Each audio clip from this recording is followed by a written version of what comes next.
গভীর রাতে ঘুম ভেঙে গেলে যদি কেউ আল্লাহর প্রশংসা সম্বলিত বিশেষ একটি দোয়া পাঠ করে, তারপর আল্লাহর কাছে ক্ষমা চায়, তবে তাকে ক্ষমা করে দেয়া হয়।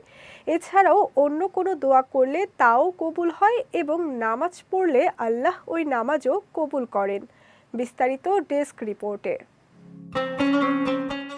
মাঝে মধ্যে গভীর রাতে আমাদের ঘুম ভেঙে যায়। আমরা হয়তো তখন সময় দেখি, পানি খাই, প্রাকৃতিক প্রয়োজন পূরণ করে আবার ঘুমিয়ে পড়ি। কিন্তু এই সময়টি আল্লাহর কাছে দোয়া করে কিছু চেয়ে নেয়ার একটি সুবর্ণ সময়। হাদিসে এসেছে, রাতে ঘুম ভেঙে গেলে যদি কেউ আল্লাহর প্রশংসা সম্বলিত বিশেষ একটি দোয়া পাঠ করে আল্লাহর কাছে ক্ষমা চায় কিংবা অন্য কোনো দোয়া করে, তবে আল্লাহ সেই দোয়া কবুল করেন।